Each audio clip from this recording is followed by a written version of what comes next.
Welcome, ladies and gentlemen. My name is Wolfgang Fuller from Hitex Development Tools in Germany. Before we start our Tessy webinar, please let me shortly introduce Hitex. For many years, Hitex Development Tools has been a leading supplier of innovative and reliable tools for embedded engineers. In addition, Hitex supports customers on a consulting basis in all phases of their development projects, from concept to system realization. The portfolio comprises optimized packages for all budget needs, from tools to services through to professional consulting.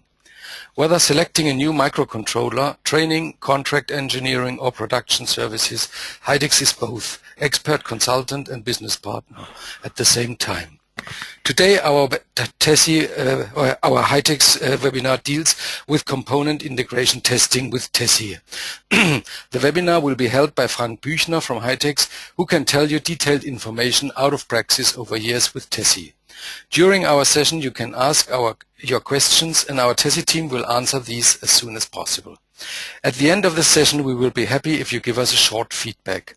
And now let's start with advanced unit testing with Tessy. Please take over, Frank.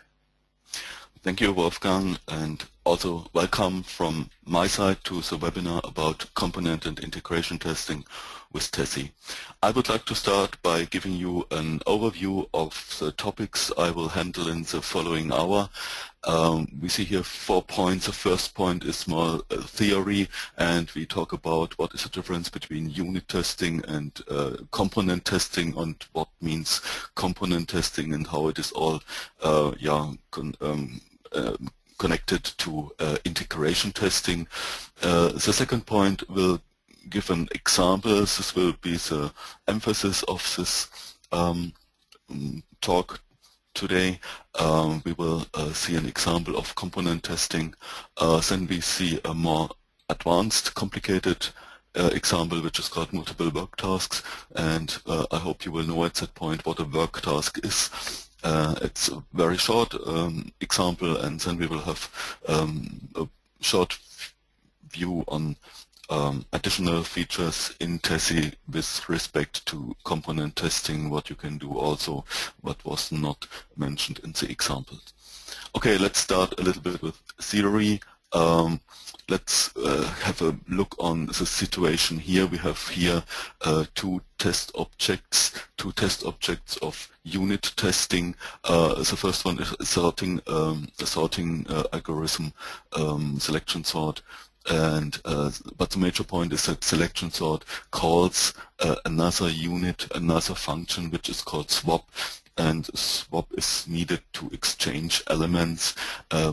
And now if we do pure unit testing on selection sort, we should replace swap by a stub function. This Tessy can do, and in this case we would test selection sort isolated from the real implementation of swap. But we could also technically test selection sort by using the real actual implementation of swap from the application as it is depicted here.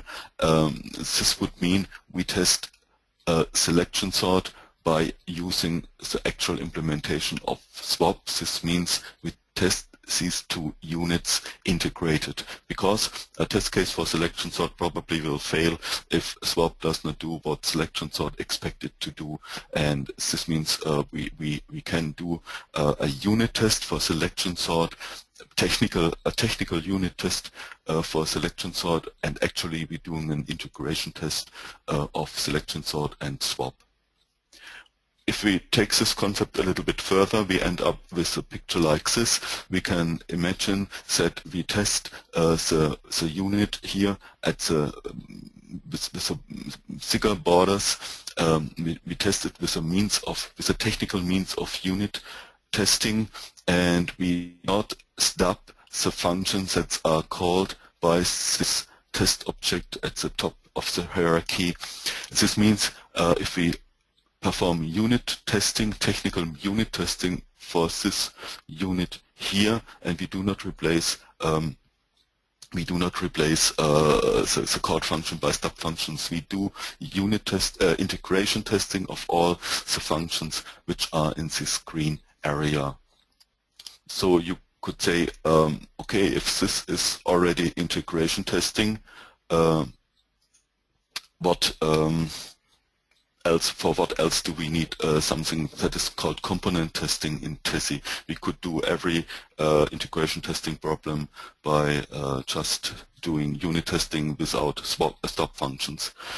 The problem is not all units that you need to test integrated are in a calling hierarchy. As an example for that, I have here the abstract data type stack, which consists of two units, push and pop, which needs to be tested integrated, but obviously are not in a calling hierarchy. They communicate on common data, what is the stack, and test case for this abstract data type should consist of several calls of push intermixed with calls of pop, and as an initial state of the stack and the final state of the stack, and this would make up a test case. And such a test case could look like this. You read this test case from top to bottom, so this means first we have a push operation and we put the element with the value 1 on the stack. Then we have another push operation where the value 2 is put on the stack, and then 3 is put on the stack, and then we perform a pop operation and we expect to get the value 1, but this fails because we obviously have just put 3 on the stack, so the test case here fails with respect to this pop operation because we get 3 and expect 1, but the test case proceeds, and we have here another push operation which puts the element with the value 1 on the stack, and the subsequent pop operation which also expects the value 1 succeeds, passes, because we get actually the value that we expect from the stack. So this could be a simple test case for a component or an integration testing of push and pop operations. And if we take this concept a little bit further, we end up with a definition of component. This is depicted here. The thick border here is a border of a component, and what is inside are functions or units. If we talk about unit testing, and this usually are functions in the sense of C, so the blue quadrats here are functions or units. We have dark blue functions and light blue functions. The dark blue function shall be visible from the outside of the component, so it's global functions. The light blue functions are static functions which are only visible inside the component. These functions here are sometimes in a calling hierarchy. For instance, these two here are in a calling hierarchy, but this and this are not in the same calling hierarchy. So we have intermixed units which are in a calling hierarchy or not. So units communicate our data. Data is depicted here. This shaded area means data, and data is visible at the outside of the component. You can read and write data. Reading means checking data, writing means setting data, making inputs to the component, and this is shown by this shaded double arrow. The green arrows here means the functions that are visible outside the component can be used to stimulate, can be called to stimulate the component, and we can imagine a test case like before, that this means call this function here and then call that function here and this function again, and so on. So you can set up a test case for a component by having an order of stimulating calls intermixed with reads and writes to check and set variables. And such a component test case is called a scenario in the terminology of Tessy. And a scenario, as I said, consists mainly of stimulating calls to the component intermixed with setting of data and reading of data. We have not talked about these red arrows here. Obviously, a component does not consist of the complete application. This would be an extreme case. So normally there are units which are called from the inside of the component and are not in the same component but outside. And you can imagine such units here at the tip of the red arrows. And as with unit testing, during component testing, such functions or unit which are called from the component but not implemented in the component needs to be replaced by stub functions, or they need to be integrated in the component. Usually they are replaced by stub functions, and if such a function is called or not, or when it is called, in which order it is called, is also part of a scenario, the expected result of a scenario. Okay, if you think this is rather complicated, you are right, but it takes another step to make it a little bit more complicated. If you know that one of these functions here, of the blue functions, dark blue functions here, is called in equidistant times, maybe every 10 milliseconds or every 100 milliseconds or so on, by an operating system or by interrupt or whatever, you can include temporal behavior in such a scenario. And this situation is shown here. We have one of these dark blue functions which is marked by a heart. This means this function is a heartbeat function, or a work task, or how you should call it.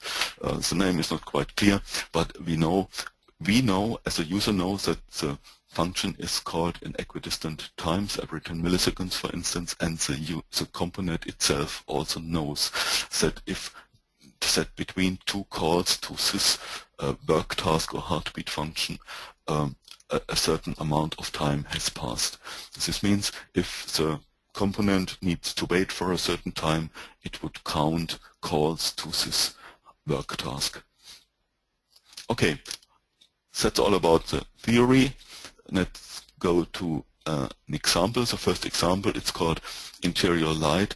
It deals with the interior light of a car, and here is the very simple functional specification.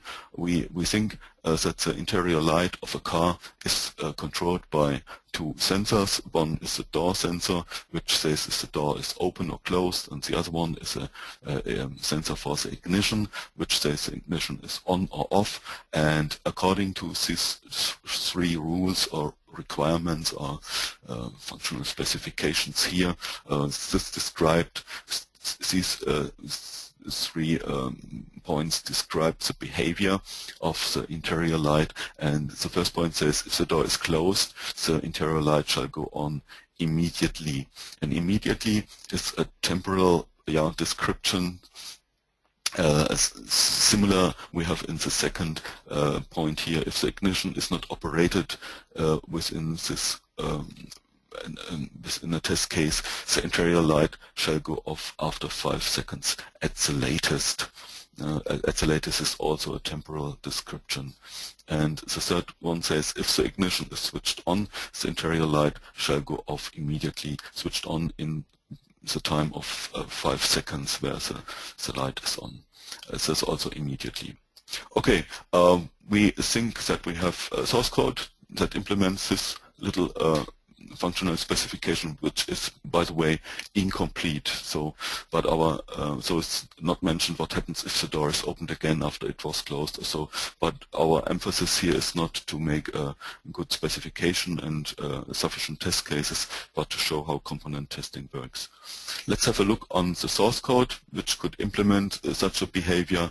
We see here an internal function of this component, and this internal function calls another function which is called light on, And light on is a function which is not part of the test object, not part of the component. It's outside of the component, maybe in another component.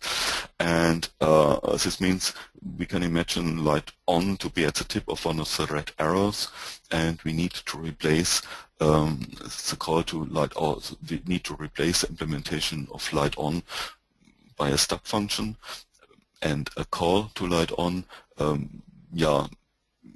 shows us the intention of the component to switch the light on. And there's a parallel function which is called light off. It's also not implemented in the component. This call to light off shows us the intention of the component to switch the light off, and light off needs also to be replaced by a stub function because it's not present inside the component. Another part of the source code is the global variable sensor door. Sensor door can have two values, closed and open. This means the door is closed or the door is open, and sensor door can be set from the outside of the component. So this variable is a global variable, it's visible outside the component, and during a scenario we can set sensor door to the value closed or open if we want. But there's another technical means to give sensor door a certain value.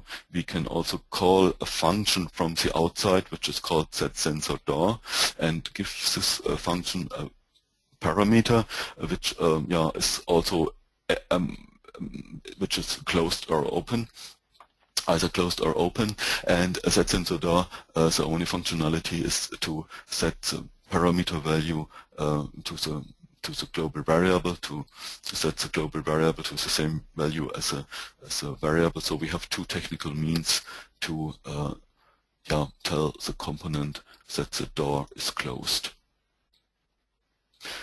If we let Tessy analyze the interface of such a source code component test object, we will get something like this.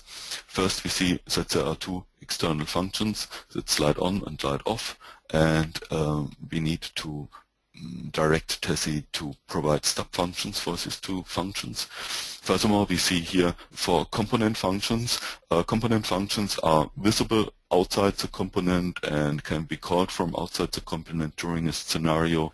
These component functions can be used to make stimulating calls to the function. First we have an init function.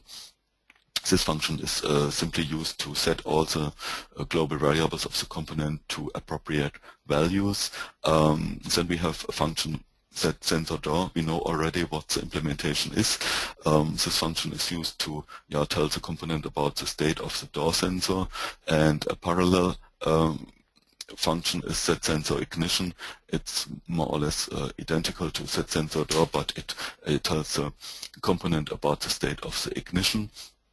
And then we have a fourth function which is called tick, and tick will become later our work task, and we will also see later on how tick is implemented.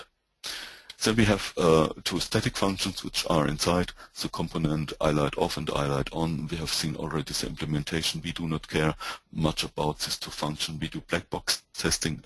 Component testing is a black box testing, so we do not care about much how many static functions are inside this component. This is only the first part of the interface. This page here gives us the second part of the interface. It tells us about the global variables. We have here, for instance, the global variable SensorDoor, which we know already, a parallel variable SensorIgnition, which we know, or which is the same as SensorDoor, but for the ignition. We have a variable stateDoor. In this variable, the component remembers the previous state of the door, and we have a variable stateLight. This variable has the same value as the component thinks the light should have. So this means if we read this variable, we can find out if the component thinks the light shall be off or the light shall be on. So this is also possible to see the results, the behavior of the component by watching the values that state light has. The passing direction of all these parameters are initially set to irrelevant. The reason is usually a component has a huge amount of global variables, and you usually are only interested in some for your component test, for your scenario, and it's much more easy to just activate these variables that you need to see instead of deactivating all the variables that you don't want to see, and our task here is to change the interface so that the variables we are interested in are not longer irrelevant but get a useful passing direction. And this is shown on the next page, how the adjusted interface looks like. First we have step functions for light off and light on, and second we have set the passing direction of these global variables to appropriate values. This means, for instance, set sensor door. This variable is an input variable. This means we can set it from the outside. Same with sensor ignition. State light, for instance, has a passing direction in and out. This means we can set it, and what is more important for our example is that we are able to read this variable to see what values are inside. This interface has a different display in the scenario editor. It's three parts. First part is the component functions. We have the 4 component functions that we already know. Please note that the function tick here has a special icon, and this icon tells us that we have made tick the work task. We have to tell this to Tessy. Second, we have here the external functions, light on and light off. We have made stop functions for it, that's very clear. And we also have a possibility to see test data, the global variables in the interface of the component. Concluding, let's have a look on the function tick, which is part of the test object and which will become our work task, our handler function. And you see that tick here checks the state of the door and the sensor, and and we see also here that tick needs to wait 500 calls to tick to have a time of 5 seconds pass, because tick knows that it is called every 10 milliseconds, so it knows it has to wait 500 calls to have a time of 5 seconds passed, and this is shown here. Okay, this here is a component test case. I call it an empty scenario because it has no stimulus at the moment. It reads from top to bottom, and we have here simulated points in time, points in simulated time.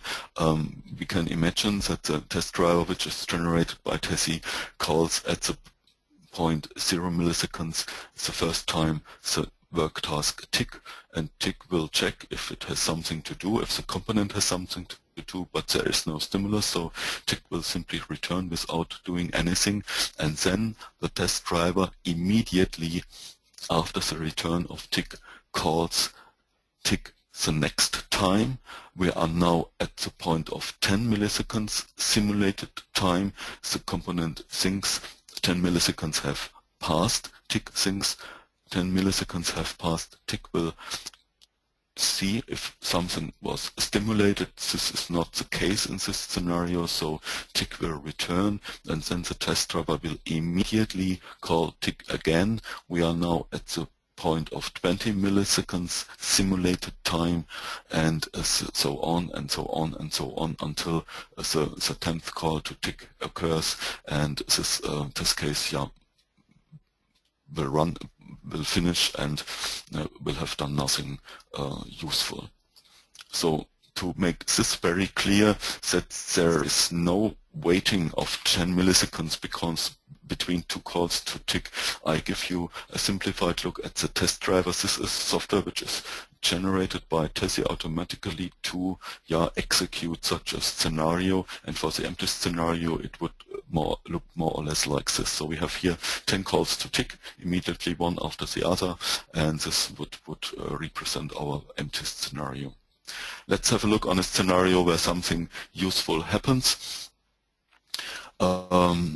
We see here that prior to the first call to tick, the init function of the component is called by the test driver, shall be called by the test driver. This is to set up all the global variables to appropriate values. Then we have the same as in the empty scenario. Tick is called the first time, and we are at 0 milliseconds simulated time, and nothing is stimulated, so tick returns, and then tick is called again, and we are at the point of 10 milliseconds simulated time, and so on. And then here at 30 milliseconds simulated time, a stimulation occurs, because then the test driver shall call the function setSensorDoor with a parameter value of closed. This indicates for the component that the door was closed. And then the component has something to do and to react upon this. And what we expect as reaction is depicted in these two lines. We expect immediately the call to light on, because when the door is closed, the light shall go on, and we expect a call to light off, and between now, what is 30 milliseconds, and 5030 milliseconds, that means in a time frame from now up to 5 seconds. And this specification here does not say when this shall occur exactly, so this expected result would be satisfied if, for instance, this call to light off occurs at 4 seconds. Okay, I can promise you that this test case will not pass, and I would like to show you how we get to this test case, and then that we execute this test case by showing you Tessy in a live way. This here is the unit testing tool Tessy.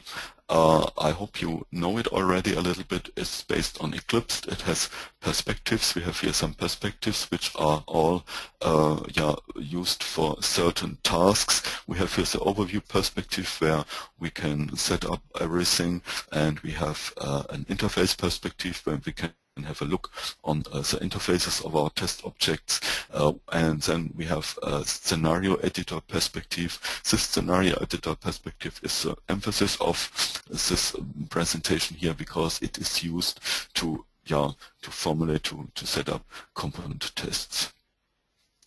Okay, let's start in the overview perspective. First is we set up a new test collection, and we can give it a name. And we are able to make an arbitrary folder structure below this test collection.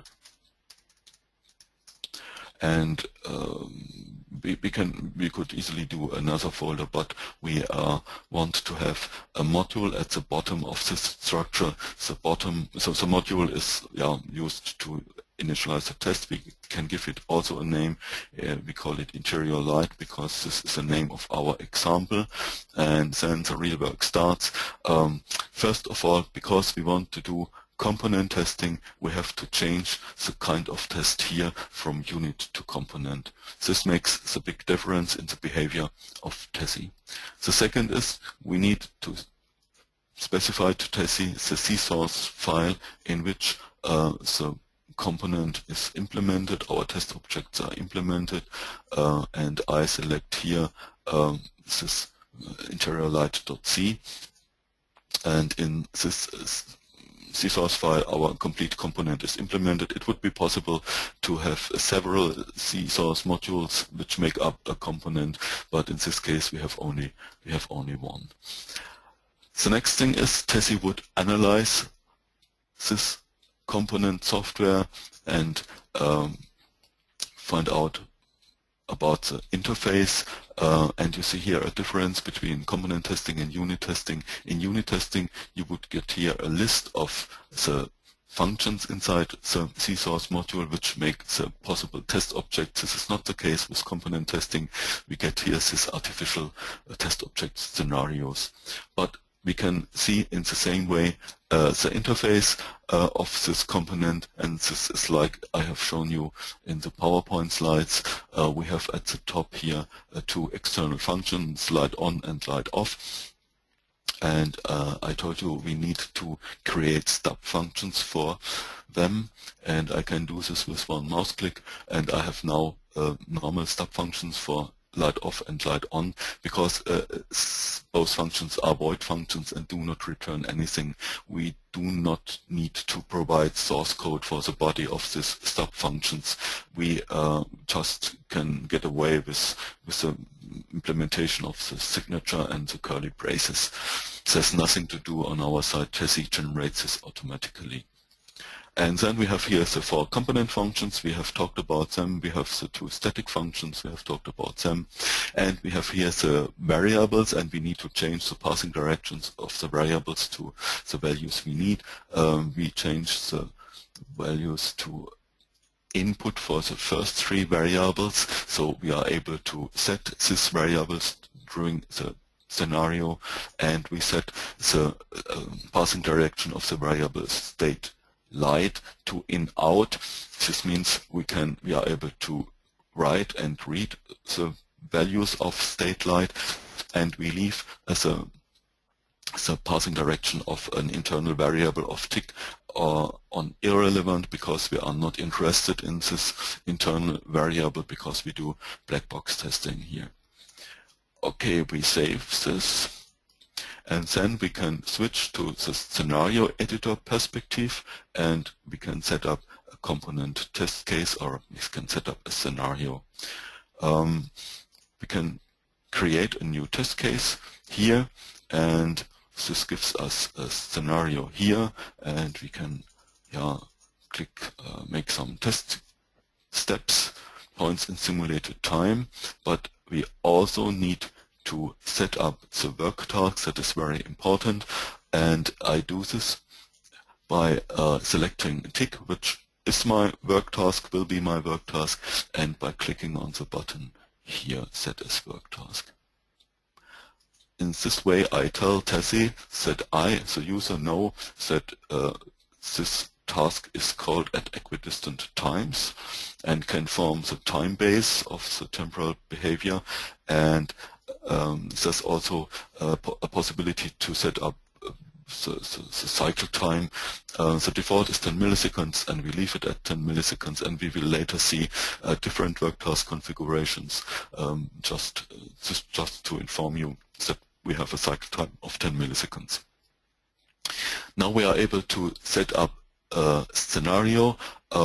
First, I want to have the init function called, and I drag and drop this init function to the point prior to the first call to tick. So at the first call to tick, all the variables shall be initialized, and then I drag the function setSensorDoor to the point of 30 milliseconds of simulated time, and I need to give the value of the variable, which is of the parameter, and I set it to closed. This means this is a stimulating call to the component and tells the component that the door was closed, and I need to specify my expectations about the reaction of the component, and this consists of calls to light on and light off, and I expect the call to light on immediately, but I expect the call to light off between now and 5 seconds, and therefore I specify 5 seconds in milliseconds here, and this gives me here the time frame between now at 30 milliseconds and 5030 milliseconds. This is the test case, the scenario. It's now completed, and I can save it and I can execute it, and as already indicated, I think this scenario execution will fail, and yeah, this is actually the case. You see here failed result, and you see here that we have red marks and green marks. The green mark here is at this call to light off. This obviously has happened as expected, but the call to light on did not happen as expected. We expected one call here in this time frame between 30 milliseconds and 40 milliseconds, but it did not happen. To find out what could be happened instead of this, we have the possibility to have a look on the call trace. The whole call trace consists mainly of calls to tick, and we are not very interested in these calls, so we are able to filter this call trace. We do not want to see the calls to tick, and if we filter this that way, the call trace is much more shorter. We can read it from top to bottom. We see here the call to init has happened as expected. The stimulating call to set sensor door has happened as expected, and then we see that the call to light on has happened, but not at the time frame where we expected it at 30 milliseconds simulated time, but one tick later. So obviously the component needs another tick to switch the light on. What we also see here in this call trace is that the company has waited until 5 seconds really have passed, and then the call to light off has happened at the last allowed tick, but that's okay. So this is green and did not make the test case fail. We have now two possibilities to remedy this. First, we could change the test object and make the component call light on in the same tick as it was stimulated, but I would like to show you here the second possibility. I will arrange the test case in a way that it will pass. I have two possibilities for that again. I can, for instance, allow this tick here to happen one in a little bit later, so I allow it to happen 10 milliseconds later. So if I do this, this means the light on call is expected between now and 10 milliseconds later. So if I again execute this test case here, this scenario execution will pass. You see it's now passed, but the behavior of the component has not changed. The other possibility to remedy this test case is I can drag and drop light on to 40 milliseconds, and because I do not need here an extended time frame, I can set this time frame again to 0.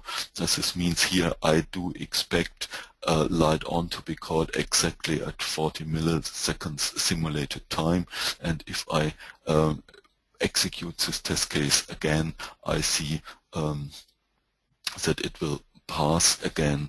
I have also the possibility here to make a quite shorter, a little bit shorter display of the scenario. Okay, this was the first scenario, the first test case for a component. This test case was based mainly on stimulating calls and checking if other calls to other components have been executed at the expected points in simulated time. I would like to make another component test case where we mainly use variables, and I have now made a second test case, and let's introduce some calls to tick here, and we now use test data, but to make life easier for me, I again use the init function here to set up all the global variables to the appropriate values, but then at 30 milliseconds I will not use a stimulating function, but I would like to set the sensor door variable to closed, which also would mean for the should mean for the component that the door is closed now, and I can do this here. I will not change the values of the other variables, so I tell Tessy I will not change the value of all variables, and then I change the value of that sensor door alone to closed and leave the other values, the other input values as they were from the initialization. And I know that the component will set the value of the variable state light in the same tick to a value which indicates that the light shall be on, and therefore I can check this by having an expectation that state light will be on in this tick where the sensor door variable is closed. And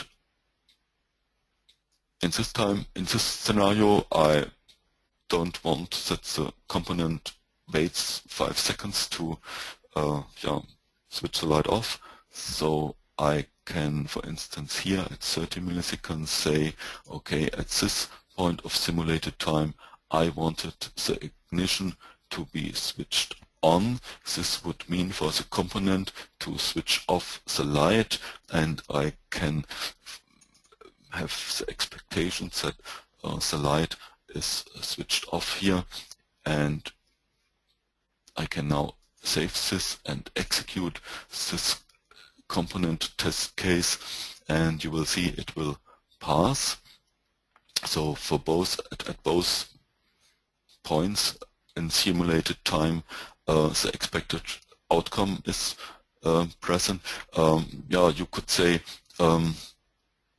maybe this did not change exactly here, so to be sure we could check at 20 milliseconds here. We could check to that at this point of time this state light was off, so the initialization was off, and then it switched to on, and we can also check here, for instance, at 50 milliseconds that at this point in simulated time the value of the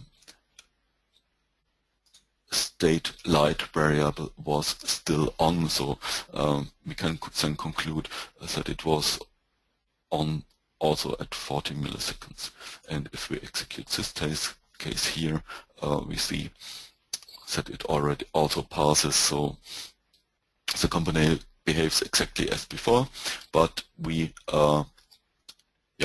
check the behavior and we stimulate it via variables. We can also have a look at the call trace, and we see here the init function was called, and then again the component here calls light on at 30 milliseconds. So obviously stimulating by setting variables works faster than stimulating by calling functions. And we see that at 60 milliseconds light off was called as expected, so we have also here a call trace, even if we do not rely on this call trace. What can we see also here in this example? For instance, we can check the coverage during component testing that we had traced. For this, we execute only the first scenario, and we say we want to check coverage, and we can select here which kind of coverage we want, and I select branch coverage and modified condition decision coverage, and I also select function coverage. And function coverage is a special coverage measure for integration testing. It's mentioned in the ISO standard 26262, and Tessy is able to check this special coverage, and how it looks like we will see if we execute only the first test case. And we see that we get now coverage indications. We have measured branch coverage, and we did not reach 100% branch coverage. We have measured MCDC coverage, and we did not get 100%, and we also have measured function coverage here in this column, and we did get 83%. And to have a closer look how the coverage looks like, we can switch to the coverage viewer perspective, and if we do so, we see the coverage display. First of all, we see here a list of the internal function or the function of the component, and we see, for instance, that the function set sensor ignition never was called, and yeah, we know we never did call that sensor ignition, and therefore the function coverage for this function is 0. So we see all other functions are called, and this gives us why we get 83%. We have 6 functions in total, and one of the 6 functions was not called. This gives 38%. We can also see, for instance, in the function tick, that there is not 100% a branch coverage, so tick features some branches which are obviously not executed. We see here a flowchart of the function tick, and we see red arrows here, and obviously here is a branch which was never executed. If I wanted to know to which code this relates, I can click on this branch and I see, okay, this is a send branch of this if here, so highlight off was never called by tick. And I also can have a look on this decisions here, which are marked by the diamonds, and for instance I see here a decision which is made up of 2 conditions, and I have here 100% MCDC coverage with 3 test cases, and which test cases these are listed here in this MCDC coverage display. You see here that Tessy shows the line which were not executed in red and the lines that were executed in green, and yeah, I can find out to what a line or a branch relates rather easily here. Okay, that's what I would like to show you about code coverage. This is the end of the interior light example. I skipped some slides which I have shown you live, and we come now to the example of multiple work tasks. Yeah, let's first have a look on the source code of this component which I want to use in this example. We see we have here 3 global functions. That means these are functions that can be called from the outside, and in this example we want to make all 3 functions here set up as work tasks, and as the name of the functions indicate, we will have a task which is called at every 10 milliseconds, and this task here, task 50 milliseconds, shall be called every 50 milliseconds, and we have also a task init which is special. This is special because of this global variable execution mode here. Execution mode can have 2 values, init and normal, and it is initialized to init, and you can tell Tessy, you can tell Tessy that the test driver which is generated by Tessy should call task init only if the execution mode is set to init, what it initially is. So a test case or a scenario will start by calls to init, and init will count how often it is called, and after 4 calls exactly, it will set the execution mode to normal, and this will cause then that the init task is not longer called, but the tasks 10 milliseconds and 50 milliseconds are called respectively. And we will see the behavior of this by watching the values of these counters of the tasks.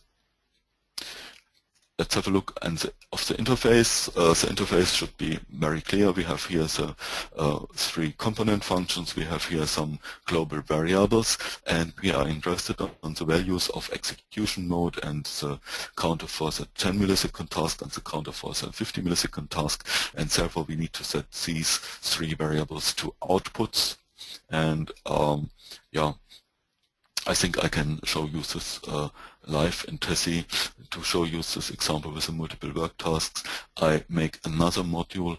I call it multiple work tasks, and I need in the overview perspective again to set the kind of test component, because I want to do component testing, and I need to select the source file for this example, and I select this one here, and the content of this source file is exactly what I have shown you in the PowerPoint page, so we have not the need to look inside. Let's let Tessy analyze this C-source module, and let's see how the interface of this component looks like. It looks exactly as displayed. We have here the 3 component functions, and we need to set the passing directions of the global variables we are interested in to output, so we can check this during a scenario execution.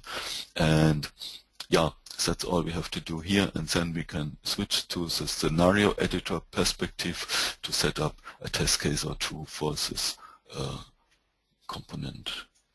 We define a test case, and we go to the component page, and we do set all 3 tasks as work tasks. I do this by selecting the task and clicking on the button here, and this gets the tasks a special icon. So I have now 3 work tasks in this example, and I need to set up the work task configuration. You see I have now 3 work tasks. The first thing is I would like to use a mode variable, and I want to use the variable execution mode as mode variable, and I want that the 10 millisecond tasks is only called by the test driver if the execution mode is normal and not init, and I also want that the task 50 milliseconds is only called if the operation mode is normal and not init.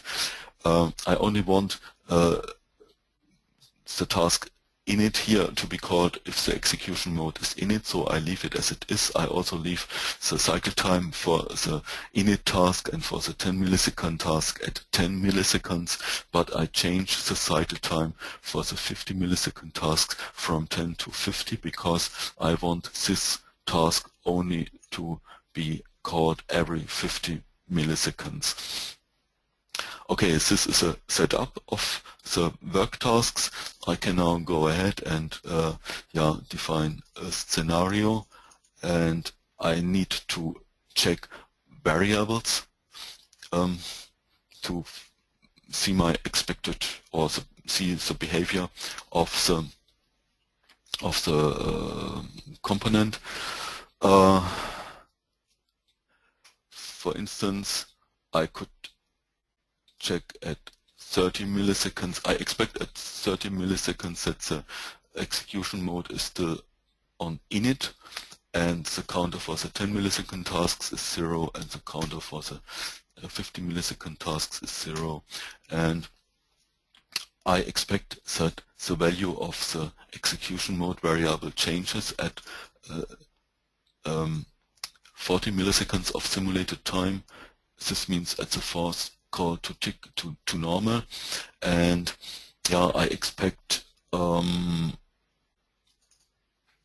this still to be 0, but I expect at least at the next time step that the 10 millisecond task is called one time, and I think I'm not sure that the 50 millisecond task is also called one time at this point of time, and I can make some more time steps here and, for instance, check at 120 milliseconds.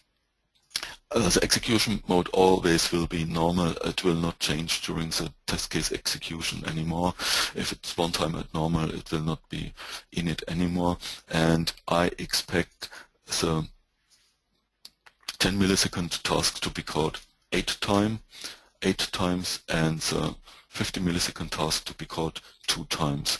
One time at 50 milliseconds simulated time, and one time at 100 milliseconds simulated time. And now I execute this test case and we will see if my expectations are met or not.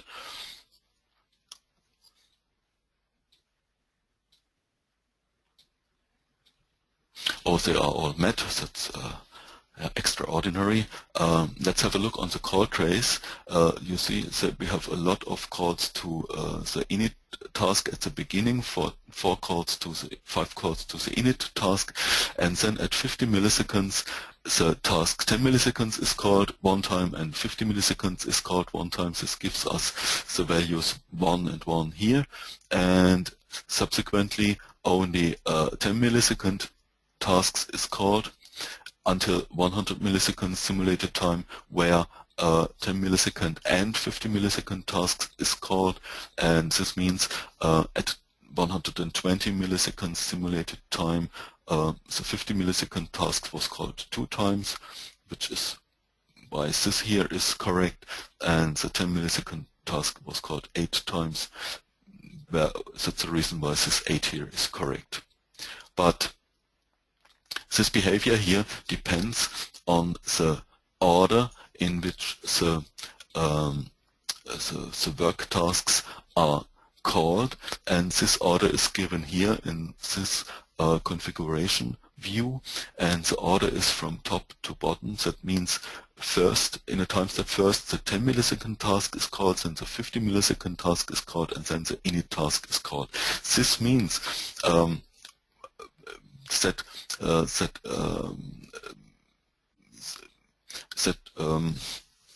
this means that at the 5th call of the init task, where the execution mode is switched to normal here, the calls to 10 millisecond and 50 millisecond tasks are already passed, so therefore they are not called here, and therefore this value here is still 0 and is incremented in the next time step. But I can change the behavior or the order of the calls to the init task. I can drag and drop, for instance, the init task to the top of this list. This would mean at the 40 milliseconds simulated time first the init task will be called. It will switch the execution mode to normal, and then the 10 millisecond tasks will be called, and at this point in time execution mode is already normal, and therefore this task will be executed and called, and that's the same, but not the 50 millisecond task, because it will cost the first time at 50 milliseconds regardless what the execution mode is. So let's execute the test case again with a changed order of the work tasks, and we will see that the behavior of the component has changed. With respect to the 10 millisecond counter, it is already 1 here as I expected it, and obviously it's here not longer 1 but 2, and it's no longer 8 but 9. Okay, I think this should be sufficient for an explanation of how several work tasks can be used. Let's go back to the PowerPoint slides.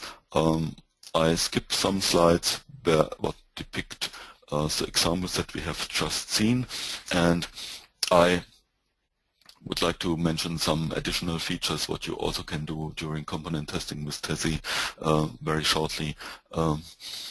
This is an overview. For instance, you can check the parameters of external function calls. In our example, we only have variable light on and light off, which has no parameters, but if they would have a parameter value, it would be possible to check at each call with the value of the parameter. So for instance, we could use only one function, which is called change light, and give it a parameter light like on and off, and we could check if the parameter is the correct value that we expect.